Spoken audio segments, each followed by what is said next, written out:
ನಮಸ್ತೆ, welcome to R R kitchen. ಇವತ್ತು ಸೋಮವಾರ ಅಲ್ವಾ, ಅದಕ್ಕೆ ಇವತ್ತು ವೆಜ್ ರೆಸಿಪಿ ನೋಡೋಣ. ಉಪ್ಸಾರು ಬೆಂಡೆಕಾಯಿ ಫ್ರೈ. ಬನ್ನಿ ನೋಡೋಣ. ಈಗ ಉಪ್ಸಾರಿಗೆ ಏನೇನು ಇಂಗ್ರೀಡಿಯೆಂಟ್ಸ್ ಬೇಕು ಅಂತ ನೋಡೋಣ. ಬೇಳೆ 1 ಕಪ್ಪು, ಹೆಸರು ಬೇಳೆ ಅರ್ಧ ಕಪ್ಪು, ಸ್ವಲ್ಪ ಅರಿಶಿನ, ಸ್ವಲ್ಪ ಹುಣಸೆಹಣ್ಣು, 1 ಕಟ್ಟು ಅರವೆ ಸೊಪ್ಪು, ಹಸಿಮೆಣಸಿನ್ಕಾಯಿ, ಈರುಳ್ಳಿ, ಕೊತ್ತಂಬರಿ, ಟೊಮ್ಯಾಟೊ, ಸ್ವಲ್ಪ ಬೆಳ್ಳುಳ್ಳಿ.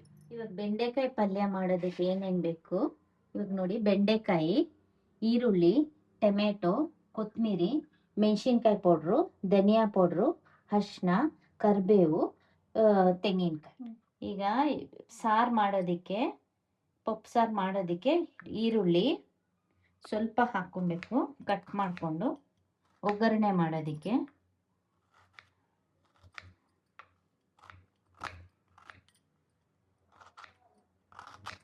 ಈರುಳ್ಳಿ, ಮೆಣಸಿನ್ಕಾಯಿ, ಖಾರಕ್ಕೆ ಎಷ್ಟು ಬೇಕು ಅಷ್ಟು ಮೆಣಸಿನ್ಕಾಯಿ ಹಾಕ್ಕೋಬೇಕು.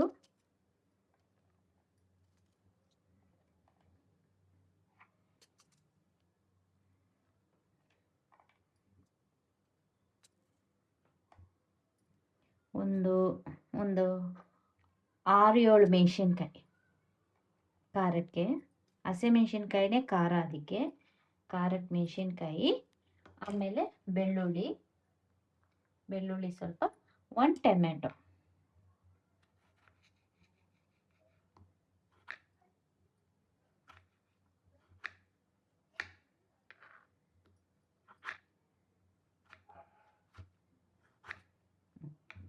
ಇಷ್ಟು ಒಗ್ಗರಣೆ ಮಾಡ್ಕೋಬೇಕೀಗ. ಈಗ ಸೊಪ್ಪು ಕಟ್ ಮಾಡ್ಕೋಬೇಕು. ನೈಸಾಗಿ ಒಂದು ಅರ್ಧ ಕಟ್ಟು ಸೊಪ್ಪು ಸಾಕು. ನೈಸಾಗಿ ಕಟ್ ಮಾಡಬೇಕು. ಕಟ್ ಮಾಡಿ ಅದು ಒಗ್ಗರಣೆ ಮಾಡೋದಕ್ಕೇನೆ ಹಾಕ್ಕೊಬೇಕು. ಜಾಸ್ತಿ ಹಾಕ್ಬಾರ್ದು, ಸ್ವಲ್ಪ ಹಾಕ್ಬೇಕಷ್ಟೇ ಸೊಪ್ಪು. ಯಾವ ಸೊಪ್ಪು ಬೇಕಾದರೂ ಹಾಕ್ಬೋದು. ನಾವು ಇದು ಅರಕೀರೆ ಹಾಕಿದ್ದೀವಿ. ನೀವು ಬಂದ್ಬಿಟ್ಟು ಪಾಲಕ್ಕು ಹಾಕ್ಬೋದು. ಯಾವ ಸೊಪ್ಪು, ದಂಟಿನ ಸೊಪ್ಪು ಹಾಕಿದ್ರೆ ತುಂಬ ಚೆನ್ನಾಗಿರುತ್ತೆ. ನಮಗೆ ದಂಟಿನ ಸೊಪ್ಪು ಸಿಕ್ಕಿಲ್ಲ, ಹಾಗಾಗಿ ನಾವು ಅರವೆ ಸೊಪ್ಪಲ್ಲಿ ಮಾಡ್ತಾ ಇದ್ದೀವಿ. ಚೆನ್ನಾಗಿರುತ್ತೆ, ಅರವೆ ಸೊಪ್ಪು ಚೆನ್ನಾಗಿರುತ್ತೆ. ಅರವೆ ಸೊಪ್ಪು ತುಂಬ ಒಳ್ಳೆಯದು ಹೆಲ್ತಿಗೆ, ಹಂಗಾಗಿ ಅರವೆ ಸೊಪ್ಪು. ಈಗ ಗ್ಯಾಸ್ ಆನ್ ಮಾಡ್ಕೋಬೇಕು, ಕುಕ್ಕರ್ ಇಟ್ಕೋಬೇಕು, ಆಯಿಲ್ ಹಾಕೋಬೇಕು. ಸ್ವಲ್ಪ ಆಯಿಲ್ ಹಾಕೋಬೇಕಷ್ಟೇ ಇವಾಗ. ಆಮೇಲೆ ಒಗ್ಗರಣೆ ಕೊಡ್ತೀವಲ್ಲ, ಇದು ಏನಕ್ಕಂದರೆ ಹೆಸರುಬೇಳೆ ಎಲ್ಲ ಹುರಿಯೋದಕ್ಕೆ. ಹಂಗಾಗಿ ಸ್ವಲ್ಪ ಆಯಿಲ್ ನೋಡಿ, ಇಷ್ಟು ಆಯಿಲ್, 1 ಸ್ಪೂನ್ ಅಷ್ಟು ಆಯಿಲ್ ಹಾಕೋಬೇಕು. ಸ್ವಲ್ಪ ಜೀರಿಗೆ ಹಾಕೋಬೇಕು. ಆಮೇಲೆ ಹೆಸರುಬೇಳೆ ಹಾಕೋಬೇಕು. ಹೆಸರುಬೇಳೆ ಒಂದು 2 to 5 ಮಿನಿಟ್ಸು ಆಯಿಲಲ್ಲಿ ಸ್ವಲ್ಪ ಫ್ರೈ ಮಾಡ್ಕೋಬೇಕು. ಈ ಥರ ಎಷ್ಟು ಸ್ವಲ್ಪ ಫ್ರೈ ಮಾಡ್ಕೋಬೇಕು.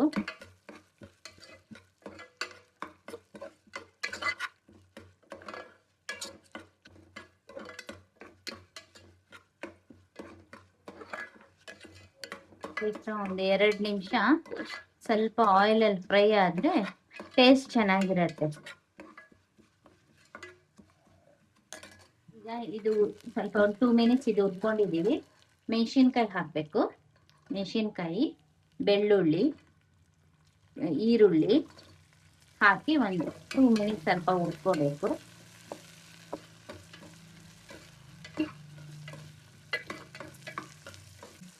ಈಗ ಇದು ಸ್ವಲ್ಪ ಫ್ರೈ ಆಗಿದೆ ಅಲ್ಲ, ಈಗ ಆನಿಯನ್ ಇದು ಸೊಪ್ಪು ಹಾಕೋಬೇಕು. ಸೊಪ್ಪುನು ಸ್ವಲ್ಪ ಕೊತ್ತಂಬರಿ ಹಾಕೋಬೇಕು. ಅದ್ರ ಜೊತೆಗೇನೆ ಹಾಕಿ ಸೊಪ್ಪು ಒಂದು 2 ನಿಮಿಷ ಚೆನ್ನಾಗಿ ಫ್ರೈ ಆಗಬೇಕು. ಇದ್ರ ಜೊತೆಗೆ, ಈ ಆಯಿಲ್ ಜೊತೆಗೇನೆ ಸ್ವಲ್ಪ ಫ್ರೈ ಆಗಬೇಕು. ಆಮೇಲೆ ಇದು ಬೇಳೆ ಹಾಕಬೇಕು, ತೊಗರಿ ಬೇಳೆ ಹಾಕಿ ಟೊಮೆಟೊ ಹಾಕಬೇಕು. ಚೆನ್ನಾಗಿ ಫ್ರೈ ಆಗಬೇಕು. ಇದೆಲ್ಲ 2 ಮಿನಿಟ್ಸು ಮತ್ತೆ ಚೆನ್ನಾಗಿ ಫ್ರೈ ಆದರೆ ಚೆನ್ನಾಗಿರುತ್ತೆ ಈ ಥರ. ಆಮೇಲೆ ಒಂದು ಅರ್ಧ ಸ್ಪೂನು ಅರಿಶಿನ ಹಾಕ್ಕೋಬೇಕು. 1/2 ಸ್ಪೂನ್ ಹಾಕಬೇಕು. ಈಗ 1 ಗ್ಲಾಸ್ ನೀರು ಹಾಕ್ಕೊಬೇಕು.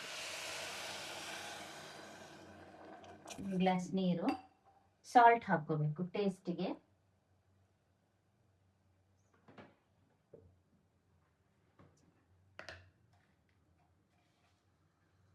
ಈಗ 1 ಸ್ಪೂನ್ ಸಾಲ್ಟ್ ಹಾಕ್ಕೋಬೇಕು. ಸಾಲ್ಟ್ ಹಾಕಿ ಇದು ಒಂದು 3 ಸ್ಟೀಮ್ ಇಕ್ಬೇಕು. ಚೆನ್ನಾಗಿ ಇದು ಸಾಫ್ಟ್ ಆಗಿ ಬೆಂದಿರತ್ತೆ. 3 ರಿಂದ 4 ಸ್ಟೀಮ್ ಬೇಯಿಸ್ಕೋಬೇಕು. ಆಮೇಲೆ ಒಗ್ಗರಣೆ ಕೊಡ್ಬೇಕು. ಇವಾಗ ಕ್ಲೋಸ್ ಮಾಡ್ಕೊಳ್ಳೋಣ. ಕ್ಲೋಸ್ ಮಾಡಿ 3 ರಿಂದ 4 ಸ್ಟೀಮ್ ಬರಬೇಕು. ಬೆಂಡೆಕಾಯಿ ಪಲ್ಯ ಮಾಡೋದಕ್ಕೆ ಬೆಂಡೆಕಾಯಿ ಕಟ್ ಮಾಡ್ಕೋಬೇಕು. ತುಂಬಾ ದಪ್ಪಕ್ಕೆ ಬೇಡ, ಇಷ್ಟಿಷ್ಟು ಮಾಡ್ಕೋಬೇಕು.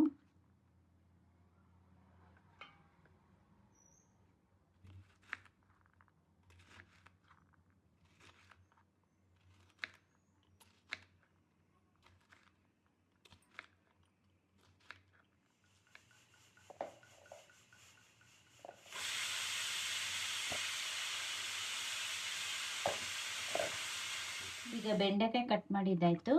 ಈಗ ಈರುಳ್ಳಿ ಕಟ್ ಮಾಡ್ಕೊಳ್ಳೋಣ.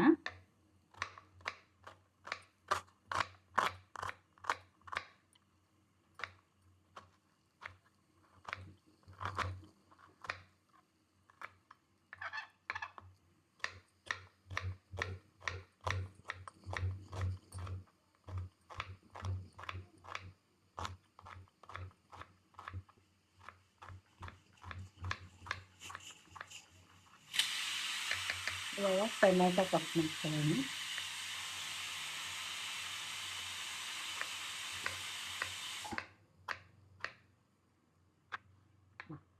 ಈಗ ಬೆಂಡೆಕಾಯಿ ಫ್ರೈ ಮಾಡ್ಕೊಳ್ಳೋಕ್ಕೆ ಬಾಣಲೆ ಇಟ್ಕೊಳ್ಳೋಣ.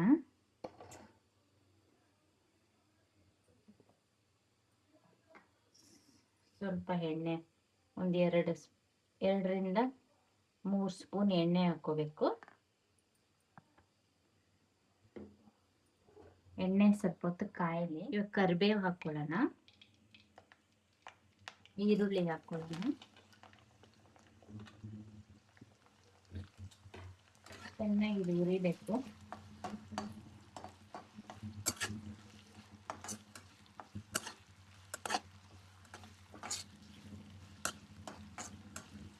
ಚೆನ್ನಾಗಿ ಫ್ರೈ ಆಗಬೇಕು ಒಂದು 5 ಮಿನಿಟ್ಸ್. ಆಮೇಲೆ ಬೆಂಡೆಕಾಯಿ ಹಾಕೋಣ. 2 ಒಟ್ಟೊಟ್ಟಿಗೆ ಹಾಕೋಬೇಕು, 2 ಬೆಂದ್ಕೊಳ್ಳುತ್ತೆ. ಹಾಗಾಗಿ ಇವಾಗ ಬೆಂಡೆಕಾಯಿ ಹಾಕೊಳ್ಳೋಣ. ಈಗ ಇದು ಬೆಂಡೆಕಾಯಿ ಹಾಕಿ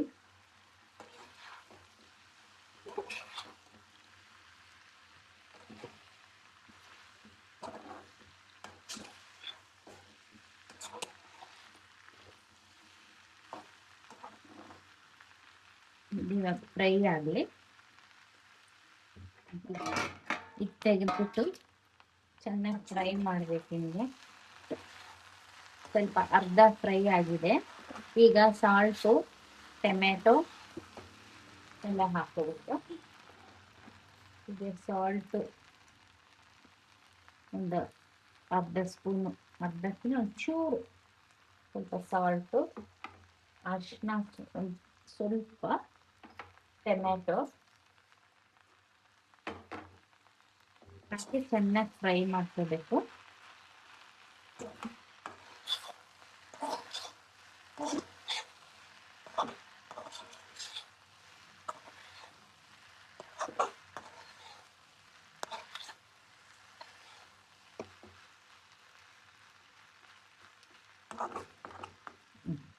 ಬೆಂಡೆಕಾಯಿ ಪಲ್ಯ ಆಗ್ತಾ ಇದೆ. ಬೆಂಡೆಕಾಯಿ ಪಲ್ಯ ಫ್ರೈ ಮಾಡ್ತಾ ಇದ್ದೀವಿ. ಚೆನ್ನಾಗಿ ಫ್ರೈ ಆಗಬೇಕು. ಇನ್ನೂ ಒಂಚೂರು ಫ್ರೈ ಆಗಬೇಕು, ಡ್ರೈ ಆಗಬೇಕು. ಈಗ ಸಾರು ಕುಕ್ಕರ್ ಓಪನ್ ಮಾಡ್ತೀವಿ. ಈಗ ನೋಡಿ ಚೆನ್ನಾಗಿ ಇದು ಮ್ಯಾಶ್ ಮಾಡಬೇಕು. ಈ ಥರ ಚೆನ್ನಾಗಾಗಿದೆ, ನೋಡ್ತಾ ಇದ್ದೀರತ್ತ. ಈ ಥರ ಚೆನ್ನಾಗಿ ಮ್ಯಾಶ್ ಮಾಡಬೇಕು. ಇವಾಗ ಈ ಥರ ಈಗ ಇದಕ್ಕೆ ಒಗ್ಗರಣೆ ಕೊಡಬೇಕು. ಒಗ್ಗರಣೆ ಕೊಟ್ಬಿಟ್ಟು ಮುಗಿದಿದ್ದು ಒಂಚೂರು ನೀರು ಹಾಕ್ಕೊಳ್ಳೋಣ. ಉಪ್ಸಾರು ಸ್ವಲ್ಪ ಗಟ್ಟಿನೂ ಇರಬೇಕು. ಸ್ವಲ್ಪ ನೀರು ಹಾಕೊಳ್ಳೋಣ. ಚೆನ್ನಾಗಿ ಕುದಿಸ್ಕೋಬೇಕು. ಇನ್ನೊಂದು 5 ನಿಮಿಷ ಕುದಿಸ್ಕೊಳ್ಳೋಣ. ಈಗ ಇದು ಬೆಂಡೆಕಾಯಿ ಪಲ್ಯಕ್ಕೆ ಧನಿಯಾ ಪೌಡ್ರ್ ಹಾಕೋಣ. 2 ಸ್ಪೂನ್ ಧನಿಯಾ ಪೌಡ್ರು, 1 ಸ್ಪೂನು ಮೆಣಸಿನ್ಕಾಯಿ ಪೌಡ್ರ್ ಸಾಕು. ಈಗ ಚೆನ್ನಾಗಿ ಫ್ರೈ ಮಾಡ್ಕೋಬೇಕು ಇದನ್ನು.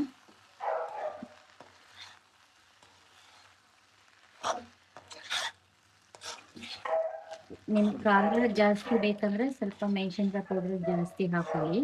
ನಮ್ಮ ಮನೇಲಿ ಸ್ವಲ್ಪ ಖಾರ ಕಮ್ಮಿ ನಾವು ತಗೊಳ್ಳೋದು, ಹಂಗಾಗಿ ಖಾರ ಕಮ್ಮಿ ಹಾಕಿದ್ದೀವಿ ನಾವು. ನಿಮ್ಗೆ ಹೆಂಗೆ ಬೇಕೋ ಹಂಗೆ ಹಾಕೊಳ್ಳಿ.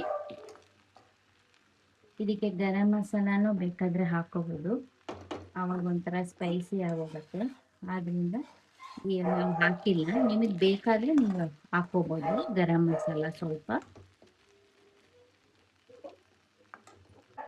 ಈಗ ಇದು ಸಾಕು ಕುದೀತಾ ಇದೆ. ಈಗ ಒಂಚೂರು ಹುಣಸೆಹಣ್ಣು ರಸ ಹಾಕ್ಕೊಬೇಕು. ಅದು ಹುಣಸೆಹಣ್ಣು ರಸ ಟೇಸ್ಟಿಗೆ ಹುಣಸೆಹಣ್ಣು ರಸ ಹಾಕಬೇಕು. ಸ್ವಲ್ಪ ಹುಣಸೆಹಣ್ಣು ರಸ ಹಾಕಿ ಒಂದು 2 ನಿಮಿಷ ಅಷ್ಟೇ, ಆಮೇಲೆ ಇಳಿಸ್ಕೊಂಡು ಒಗ್ಗರಣೆ ಕೊಟ್ಟಬೇಕು. ಇವಾಗ ಬೆಂಡೆಕಾಯಿ ಪಲ್ಯ ಹಾಕ್ತಾ ಇದೆ. ಇಲ್ಲಿ ಈ ಬೆಂಡೆಕಾಯಿ ಪಲ್ಯಗೆ ತೆಂಗಿನಕಾಯಿ ಹಾಕಬೇಕು. ತೆಂಗಿನ ತುರಿ ಹಾಕಿದ್ದೀನಿ. ತೆಂಗಿನ ತುರಿ ಸ್ವಲ್ಪ ಒಂದು 5 ನಿಮಿಷ ಚೆನ್ನಾಗಿ ಇದನ್ನು ಹುರಿಬೇಕು.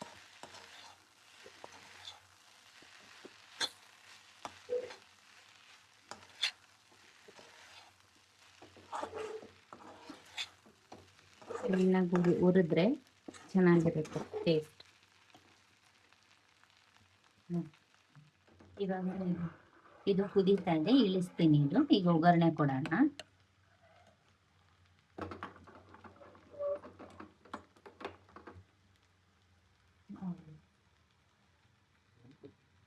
ಒಗ್ಗರಣೆ ಕೊಟ್ಮೇಲೆ ಈಗ ಒಗ್ಗರಣೆ ಕೊಡಬೇಕು. ಸ್ವಲ್ಪ ಎಣ್ಣೆ ಹಾಕಿದ್ದೀನಿ, ಬಿಸಿಲ ಆಯಿಲ್ ಹಾಕಿದ್ದೀನಿ. 1 ಸ್ಪೂನ್ ಆಯಿಲ್ ಹಾಕಿದ್ದೀನಿ. ಇದಕ್ಕೆ ಸಾಸಿವೆ,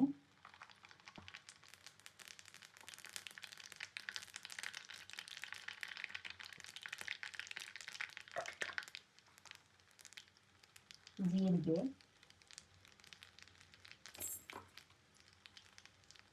ಮೆಣಸಿನ್ಕಾಯಿ, ಕರಿಬೇವು, ಸ್ವಲ್ಪ ಇಂಗು.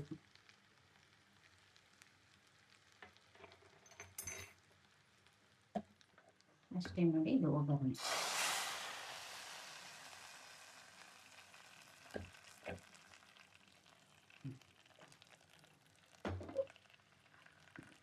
ಆಗಿದೆ ಬೆಂಡೆಕಾಯಿ ಪಲ್ಯ ನೋಡಿ, ಚೆನ್ನಾಗಿ ಬೆಂದಿದೆ. ಈಗ ಇದನ್ನು ಆಫ್ ಮಾಡಬೇಕು. ಚೆನ್ನಾಗಿ ಫ್ರೈ ಆಗಿದೆ ಆಯಿಲಲ್ಲಿ. ಬೇಕಾದರೆ ನೀವು ಇದು ಮೇಲೆ ಕೊಕೊನಟ್ ಆಯಿಲ್ ಹಾಕಿದ್ರೆ ಟೇಸ್ಟ್ ಇನ್ನೂ ಚೆನ್ನಾಗಿರುತ್ತೆ. ಈಗ ಈ ಪಲ್ಯನೂ ಆಗಿದೆ.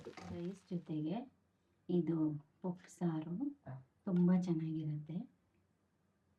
ತುಪ್ಪ ಹಾಕ್ಕೋಬೇಕು, ಅದಕ್ಕೆ ತುಂಬ ಟೇಸ್ಟ್ ಇರುತ್ತೆ. ನೋಡಿ ಹಾಗೆ ಮೆಲ್ಟ್ ಆಗ್ತಾ ಇದೆ ಸಾರು ಹಾಕಿದ ತಕ್ಷಣ. ಈಗ ತುಪ್ಪ ಹಾಕಬೇಕು ನೋಡಿ. ತುಪ್ಪ ಹಾಕಿದ್ರೆ ತುಂಬ ಟೇಸ್ಟ್ ಇರುತ್ತೆ ತಿನ್ನೋದಕ್ಕೆ. ಅದ್ರ ಜೊತೆಗೆ ಬೆಂಡೆಕಾಯಿ ಪಲ್ಯ.